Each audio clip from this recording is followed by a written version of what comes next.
Hello guys, welcome to this channel again with me Mr. Lukman in Pojok English. Oke, pada kesempatan kali ini kita akan membahas tentang materi yaitu have dan has. Apa sih have dan has itu? Nah, jadi pada materi have dan has di sini kita akan membahas tentang penggunaan dan juga contohnya. Yang mana pada penggunaan have dan has di sini kita ada dua fungsi ya, dua penggunaan sebenarnya. Yang mana pertama penggunaan have dan has sebagai main verb ya, main verb kata kerja utama. Itu yang bagaimana? Kita contohkan di sini have dan has sebagai kata kerja utama, yaitu posisinya pada verb di situ, subject, verb, object. Contohnya Mr. Black has a sport car. Nah, jadi has di sini sebagai main verb yang artinya mempunyai. Kemudian pada fungsi kedua, have dan has sebagai auxiliary verb ya. Bukan sebagai kata kerja tapi kata kerja bantu. Contoh pada rumus di sini ada subjek have has diikuti verb 3 plus objek. Nah, di sini have has bukan lagi kata kerja utama tapi sebagai kata kerja bantu. Kata kerja utamanya yaitu pada verb 3. Kita contohkan Mr. Black has ya, di sini bought motorcycle di sini ya. Sebagai kata kerja bantunya adalah have dan has, kata kerjanya bought tadi. Oke, dan pada kesempatan kali ini kita nanti akan membahas pada fungsi yang pertama, yaitu sebagai main verb. Untuk sebagai auxiliary verb, penggunaan have has sebagai auxiliary verb kita bahas pada next meeting. Oke, nah have dan has apa sih? Have dan has itu, jadi have dan has merupakan kata kerja yang sangat umum kita gunakan ya, baik saat percakapan ataupun saat menulis. Nah, makanya di sini have dan has memiliki banyak arti dan kegunaan ya, banyak sekali arti dan kegunaannya. Dan dalam penggunaannya sebagai main verb atau kata kerja utama, have di sini memiliki atau menyatakan kepemilikan, baik itu benda maupun selain benda, kata selain benda. Jadi artinya di sini adalah memiliki ya, sebagai kepemilikan. Nah, pada have yang kita bahas pertama sebelum kita membahas has ya, have memiliki makna mempunyai. Tadi sudah kita bahas sebelumnya, artinya mempunyai dan merupakan sebuah kata kerja tidak beraturan atau irregular verb ya, irregular verb, nggak beraturan. Di sini kalau bentuk pertamanya have ya, bentuk keduanya had ya, bentuk ketiga yaitu had. Jadi tidak beratur perubahannya. Have digunakan pada subjek ya, ini subjek-objek yang digunakan untuk kata kerja have, yaitu I dan juga we, yaitu orang pertama. Jadi I have, we have, seperti itu ya.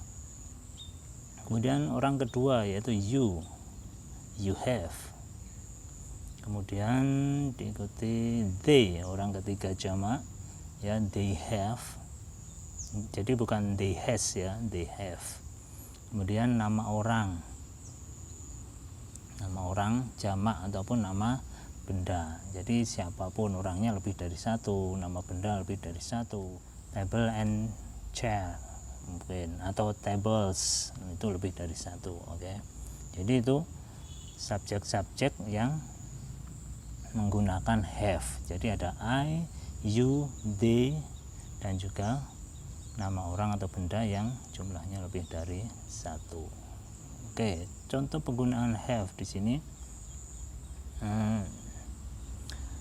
I have a new project for you.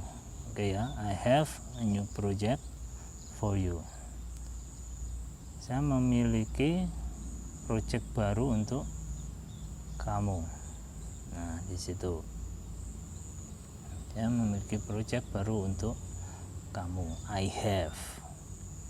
We have good candidate for the contest. Kami punya kandidat baru untuk kontes ya, bukan longest ya.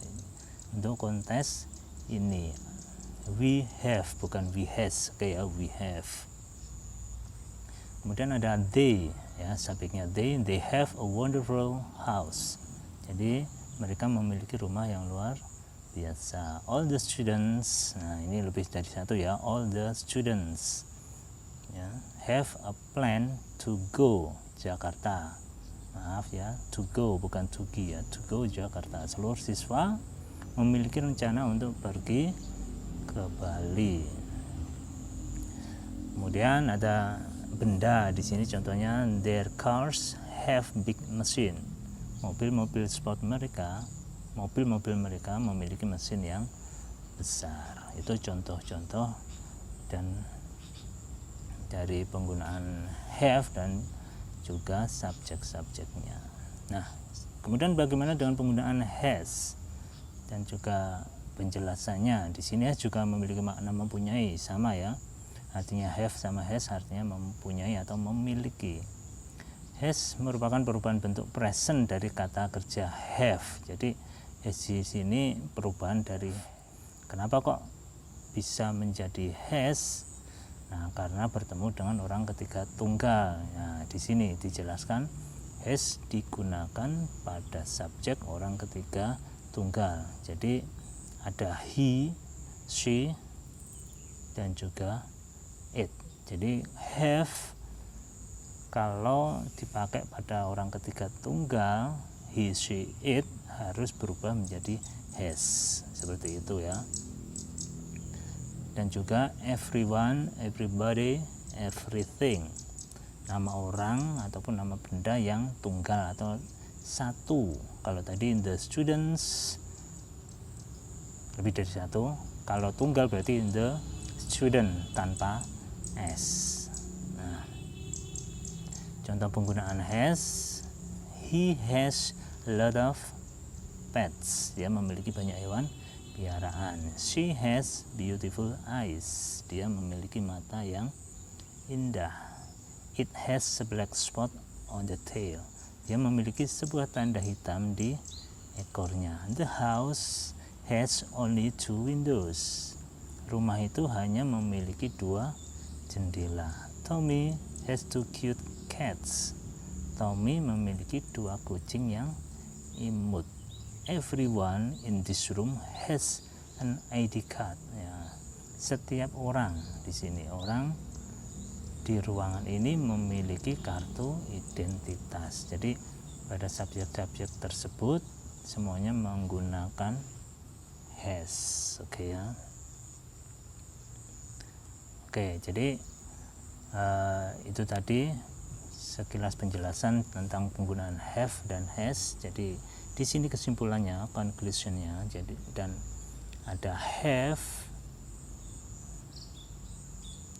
itu digunakan subjek I, you, they, dan juga we.